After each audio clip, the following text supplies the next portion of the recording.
Bihar police और Bihar SSC के लिए है, जो अंतिम चरण में है उनके लिए। देखिए ध्यान से, तू रख यकीन बस, तू रख यकीन बस अपने इरादों पर, अपने इरादों पर। तेरी हार तेरे हौसलों, तेरी हार तेरी हौसलों से बड़ी तो नहीं।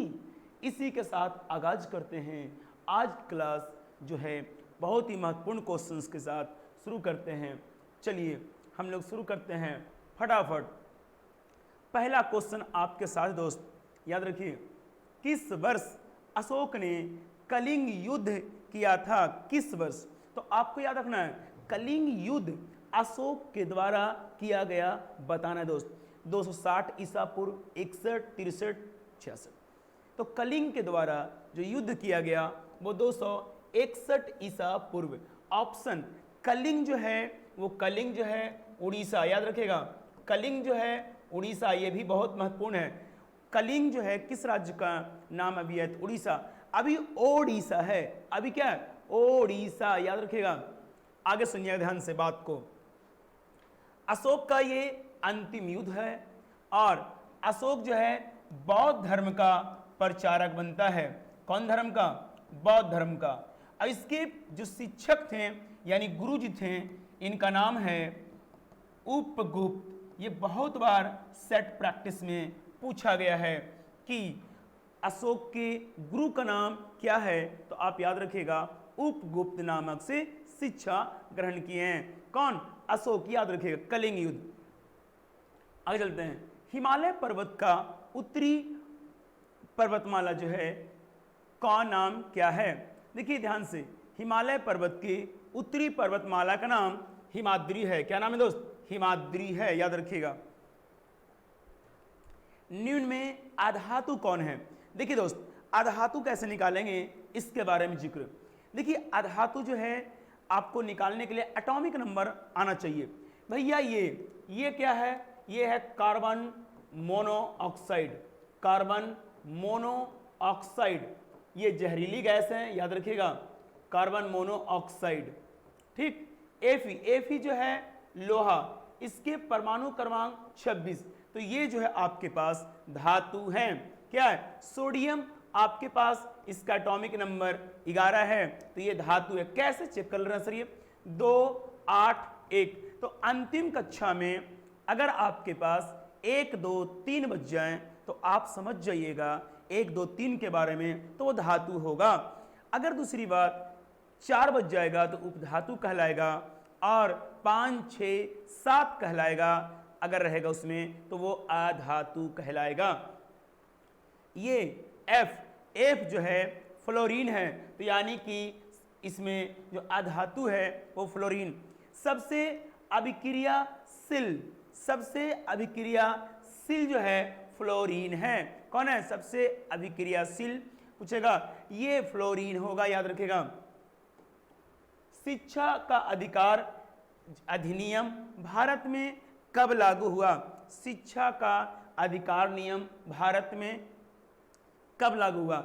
चलिए दोस्त, 2005, 2004, 2009 और 1990। चलिए, शिक्षा का अधिकार आपका जो होगा यहाँ पे answer C is the correct answer, 2009। ये संशोधन होता है 86वां संविधान संशोधन, बहुत बार पूछा गया है। 86वां संविधान संशोधन, शिक्षा का अधिकार, ये हमारा मौलिक कर्तव्य भी है और मौलिक अधिकार। ये अधिकार जो है आपके पास अनुच्छेद 21 के ए में है। मौलिक अधिकार 21 के ए में। और मौलिक कर्तव्य जो है आपको 11वां मौलिक कर्तव्य 6 साल से 14 साल तक बच्चों को निःशुल्क शिक्षा सरकार देती है, याद रखिएगा। आपके पास अगर पूछा जाएगा RTI, राइट टू इंफॉर्मेशन, यानी सूचना का अधिकार कब आया? तो 2005। सूचना का अधिकार कब आया? 2005। 2004 में किसान कॉल सेंटर की स्थापना, किसान कॉल सेंटर, देखिए ध्यान से, किसान कॉल सेंटर की स्थापना 2004। ये बहुत ही महत्वपूर्ण और अच्छी जानकारी है, याद रखिएगा। आगे CH4 के आपको अणु में क्या है? देखिए ध्यान से, एकल आबंध है, द्वितीय आबंध है, तृतीय आबंध है, याद रखिएगा। CH4 जो है आपके पास एकल आबंध होंगे। कौन सी आबंध? एकल आबंध होंगे भैया। देखिए CH4 को हम लोग मीथेन गैस कहते हैं और मीथेन गैस को हम लोग प्राकृतिक गैस भी कहते हैं, याद रखिएगा। ये दोनों बातें धान में धान गैस या उसे मार्स गैस भी कहते हैं, मीथेन को, याद रखिएगा। आगे चलते हैं। शिवालिक की पहाड़ियां किस राज्य में है? शिवालिक की पहाड़ियां किस राज्य में है? देखिए ऑप्शन गुजरात, हिमाचल, महाराष्ट्र, आंध्र प्रदेश, याद रखिएगा। देखिए शिवालिक की जो पहाड़ियां हैं वो किस राज्य में है? तो आप लगाइएगा आंसर अच्छे तरीका से, हिमाचल प्रदेश। कौन प्रदेश? और यहाँ पे एक कुल्लू की घाटी है। कुल्लू की घाटी सेब उत्पादन के लिए है। हिमाचल प्रदेश में कुल्लू की घाटी है सेब के उत्पादन के लिए। बहुत पूछता है। रोहतांग दर्रा कहाँ पे? अटल दर्रा, हिमाचल प्रदेश। बाड़ा लाचा दर्रा, हिमाचल प्रदेश। 3 दर्रा याद रखिएगा, बाड़ा लाचा, ठीक है, रोहतांग दर्रा, अटल दर्रा, ये कहाँ है? हिमाचल प्रदेश। और कुल्लू घाटी सेब के लिए है, याद रखिएगा। देखिए त्र्यंबक की पहाड़ी महाराष्ट्र में है। त्र्यंबक की पहाड़ी महाराष्ट्र में, ये भी बहुत बार क्वेश्चन पूछा गया है, याद रखिएगा। पोंग बांध किस नदी पर है? चलिए दोस्त, पोंग बांध किस नदी पर है? दामोदर, नर्मदा, ब्यास, पेन्नार, याद रखिएगा। पोंग बांध जो है आपके पास, पोंग बांध की जिक्र जो कर रहे हैं हम लोग, ये आंसर होगा ब्यास, जो कि पंजाब में है। कहाँ है भैया? पंजाब में पोंग बांध, याद रखिएगा। दामोदर नदी हुगली की सहायक है। नर्मदा पर सरदार सरोवर बांध है। सरदार सरोवर बांध, याद रखिएगा।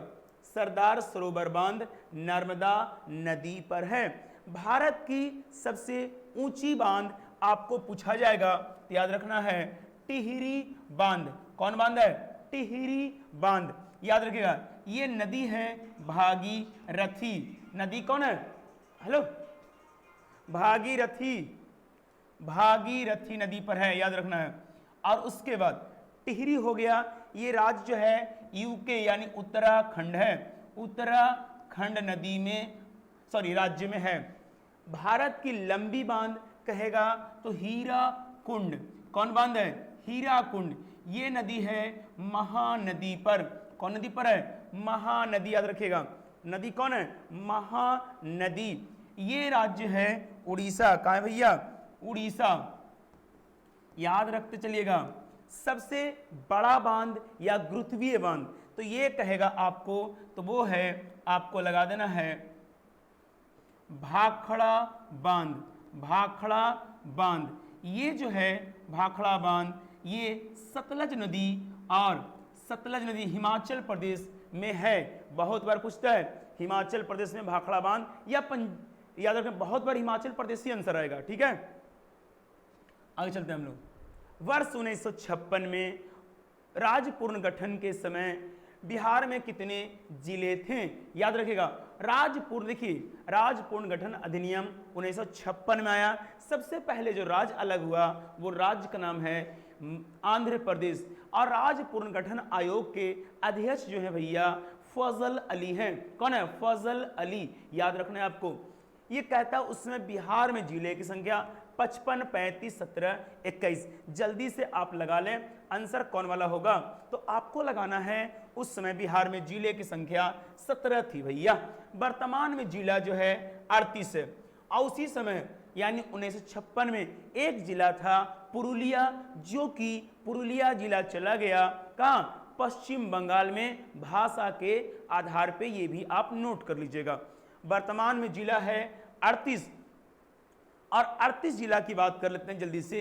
38वां जिला पूछ देगा तो आप 38वां जिला का नाम याद रखिएगा, अरवल जिला। क्षेत्रफल के दृष्टि से सबसे बड़ा जिला पश्चिम चंपारण। क्षेत्रफल के दृष्टि से सबसे बड़ा जिला पश्चिम चंपारण। अगर जनसंख्या ये न्यूनतम कहेगा क्षेत्रफल वाला, न्यूनतम, तो आप लगाइएगा शिवहर। क्या लगेगा भैया? शिवहर। याद रखना, बिहार के बारे में जानकारी हमने दे दिया। हम बात करेंगे आगे, वीडियो दिया हुआ लिंक देख लीजिएगा बिहार के बारे में।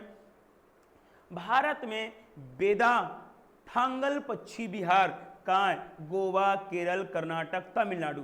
भारत में वेदा थांगल पश्चिम बिहार कहाँ है? आपके पास 4 विकल्प आते हैं, चारों विकल्प में से अच्छे से बता दें आप कि कौन सी आंसर होगी। तो भैया आपको कुछ नहीं करना है, बहुत सिंपल से गुजर जाइएगा। तो इसका आंसर होगा तमिलनाडु। कहाँ होगा भैया? तमिलनाडु। और कर्नाटक में बांदीपुर अभ्यारण्य है, बांदीपुर कहेगा तो कर्नाटक होगा। ठीक है, पेरियार अगर कहेगा तो आप पेरियार अभ्यारण्य तो आप लगा दीजिएगा कहाँ? केरल है। ठीक है, बहुत सारे।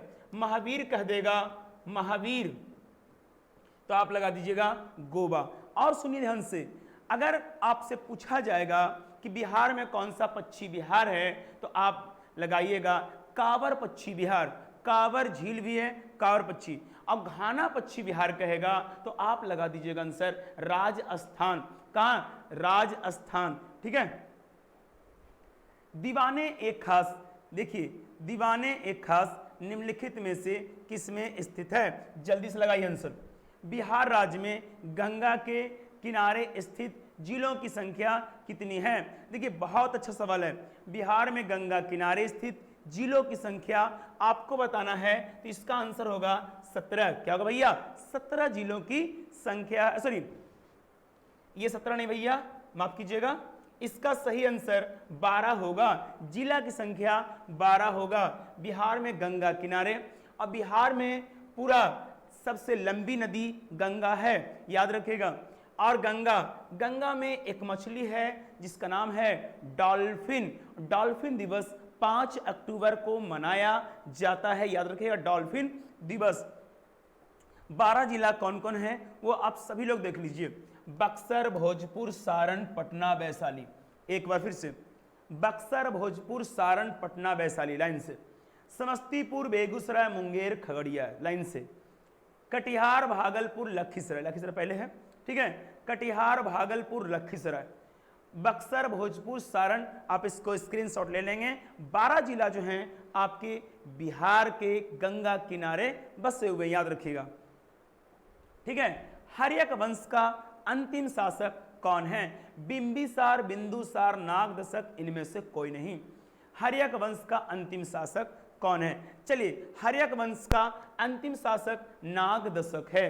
कौन है भैया? नागदशक। आप याद रखिए ध्यान से, हर्यक वंश का संस्थापक बिंबिसार, हर्यक वंश का संस्थापक बिंबिसार। और अंतिम कहेगा तो आप रटते जाइएगा नागदशक। प्रथम कहेगा बिंबिसार, अंतिम कहेगा नागदशक। शिशुनाग वंश का शिशुनाग वंश है, शिशुनाग वंश का शिशुनाग वंश है। और अंतिम कहेगा नंदीवर्धन, अंतिम कहेगा नंदीवर्धन। नंद वंश का महापद नंदम, महापद नंदम, याद रखिएगा। अंतिम जो है घनानंद है भैया, अंतिम कौन है? घनानंद है। मौर्य वंश का संस्थापक चंद्रगुप्त मौर्य होगा, मौर्य वंश का चंद्रगुप्त मौर्य। और अगर कह देगा अंतिम तो वृद्धरथ। इसकी भी आप स्क्रीनशॉटें रख सकते हैं, बहुत काम का विषय है। ठीक है दोस्त, तो आज की जो क्लास है हमको इतना ही रखते हैं, ताकि जो है कल जो है फिर एक नई वीडियो में आते हैं। ठीक है, अभी लाइव नहीं चल रहा है, बहुत जल्द लाइव चलेगी, घबराइए नहीं, कुछ प्रॉब्लम हो रहा है इसलिए। तो हम मिलते हैं कल की क्लास में, तब तक लीजिए मुझे विदा लेते हैं, आपसे विदा, आपका शुभ रात्रि, मिलते हैं। जय हिंद, जय भारत।